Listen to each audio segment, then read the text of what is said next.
What is going on, everybody? Welcome back to another MX Bikes tutorial video. We've been kind of knocking these out. If you guys have not already subscribed to the YouTube channel, please do so. We are desperately trying to grow here on YouTube, and I don't feel like my videos are getting the publicity they need. So today's video, we're going to be getting Max HUD.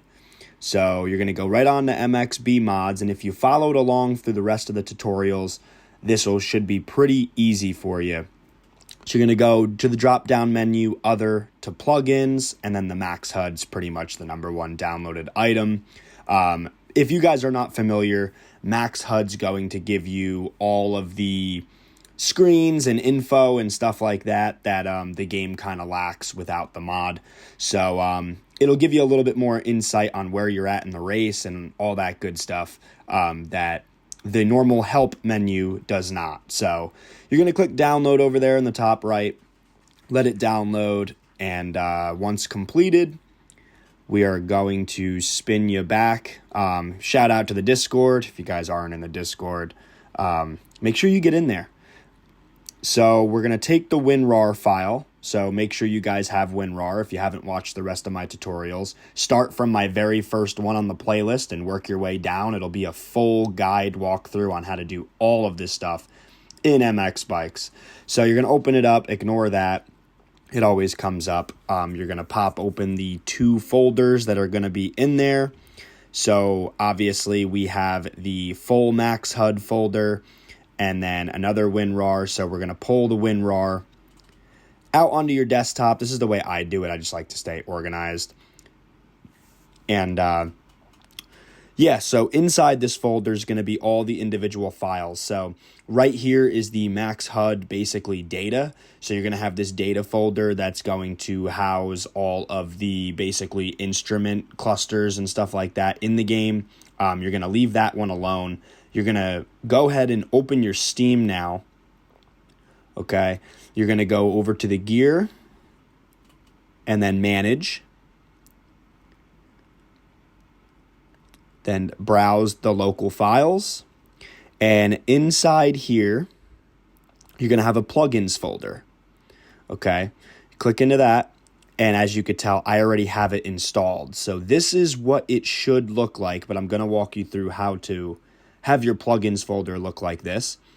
So that's what you should be looking like at the end of this. So we're going to minimize this right here. We're going to drag the WinRAR, get back to the normal. So we're going to drag that entire folder of all its data for Max HUD, and we're going to drag it right into your plugins folder on MX Bikes here. So once that's done, obviously I'm not going to do it because I already have it. You're then also going to need the MX Bikes mod folder. So the instruments that specifically work with Poboso's MX Bike game. Everything in this folder is pretty much for all the Poboso games. So make sure you guys grab that or it's not going to work. So as you could tell, we showed you already, the data's in there, and then the MX Bikes actual Max HUD folder is also in there. So we're going to clean it up. Now we don't need any of this, so we're going to recycle all that. And then all that's next is to boot up your game, guys. And everything should be there as so. And I'll give you a walkthrough right now of each instrument's functions. So once you have your game open, you have all this overwhelming stuff that's going to happen, which to access it is caps lock. So if you hit the caps locks, it'll bring up this menu for you. So right here, going for number one, we exit all of it. So I would recommend turning all of them off and going one by one. You have your fuel. Then you have this helmet feature that kind of gives you like a cool goggle thing. Inputs, you can see what inputs you're doing. I leave that off, but as you can tell, it obviously works and shows all of that.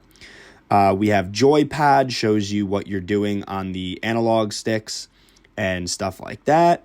So cool little thing in case you were curious and wanted to display so much stuff all over your screen, knock yourself out. But this obviously has a lot of functions to it.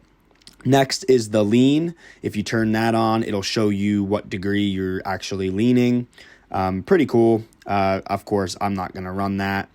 The live gap bar, I do run. I love to see where I'm at compared to my last lap, and it will tell you if you're in the green. Really good for running hot laps. Next is obviously track. And then if you hold the right click, if you right click on your mouse, you can move and drag these things. And in each individual thing, you can adjust size. There's many, many things that you can do. Remove backgrounds. You can pretty much personalize it to however you want and not make your screen as cluttered if you wanted all of the HUDs to display. So I do not run the map. Radar, it's a pretty cool little free ride feature. If you guys are a free rider and stuff like that, you can see who's around you. Rumble is for vibration, so it'll turn on the vibration of the controller that you're playing on. So pretty cool feature there. And then obviously speed is exactly what it is. It's your speed, and you can of course personalize that to mile per hour and all that good stuff. In each setting, you can move everything around with the right click on the mouse, like I said.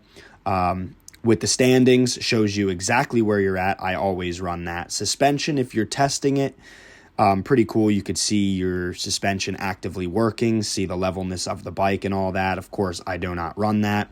And then timing. This is going to show you your best lap time and all that good stuff. So, yeah, you can mess around with it as you wish.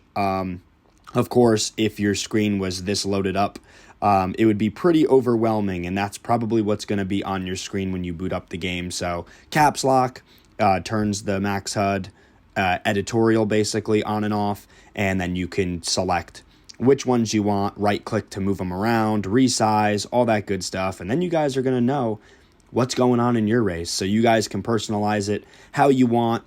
This is basically what I run right here, what you're seeing, and yeah, then you're basically all set up and you have all the info you need for your next MX Bikes race. So if you guys did enjoy today's video, please like, comment, and subscribe. Hopefully this helped you out, and hopefully you guys have a lot more of an idea now of what's going on in the races. So if this helped you, drop a comment, like I said, subscribe, please, and we will catch you guys on the next video. Peace, boys.